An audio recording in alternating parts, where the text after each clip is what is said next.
ইনশাআল্লাহ আপনাদের সবাইকে নিয়ে কোন বারবার উল্লেখ করছি, কোন একক দলের নয়, সবার রায়পুরা করতে চাই।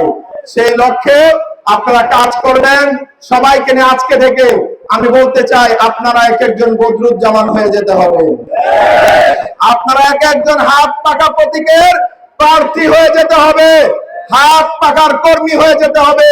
তাহলে ইনশাআল্লাহ এই আমিরগঞ্জ থেকে আমাদেরকে কেউ পরাজিত করতে পারবে না।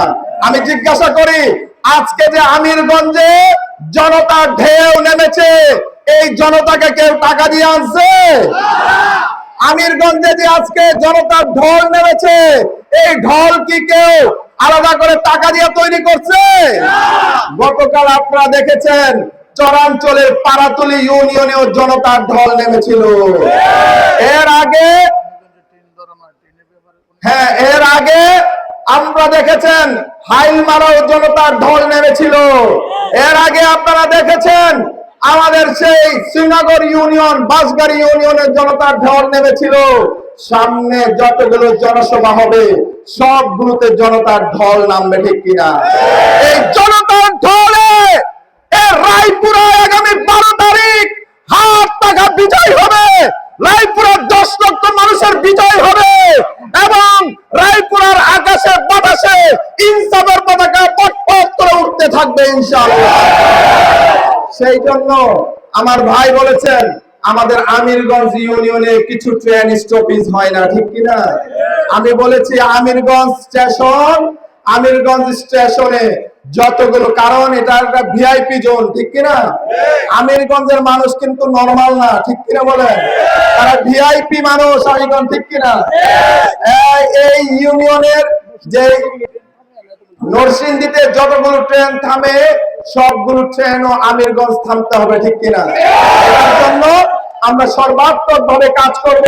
আর এই ধরনের সামাজিক কার্যক্রম যারাই পরিচালনা করবে তাদের সামনে পিছনে থেকে সর্বাত্মক ভাবে আমি থাকবো।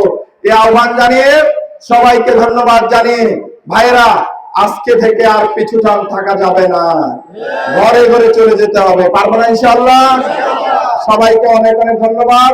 আজকে যারা এসেছেন, আগামী দিনে একসাথে বিজয় উদযাপন করব, ঠিক আছে ইনশাআল্লাহ?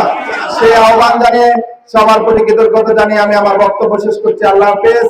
আসসালামু আলাইকুম ওয়া রাহমাতুল্লাহি ওয়া বারাকাতুহু।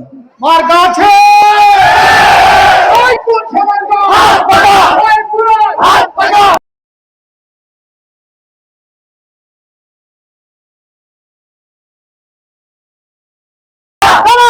হাত পাকা, ইমাম সাহেব হাত পাকা, হচ্ছেন হাত পাকা।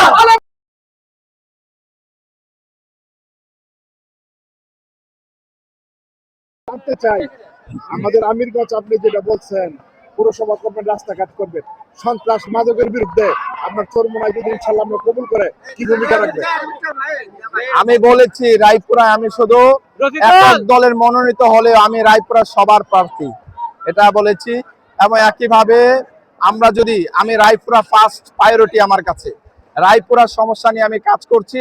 রায়পুরায় যত ধরনের সমস্যা আছে, যুবকদেরকে নিয়ে, ছাত্র সমাজকে নিয়ে, সকল শ্রেণীর মানুষদেরকে নিয়ে ঐক্যবদ্ধভাবে সেগুলোকে আমরা সমাজে তুলে ধরবো ইনশাআল্লাহ।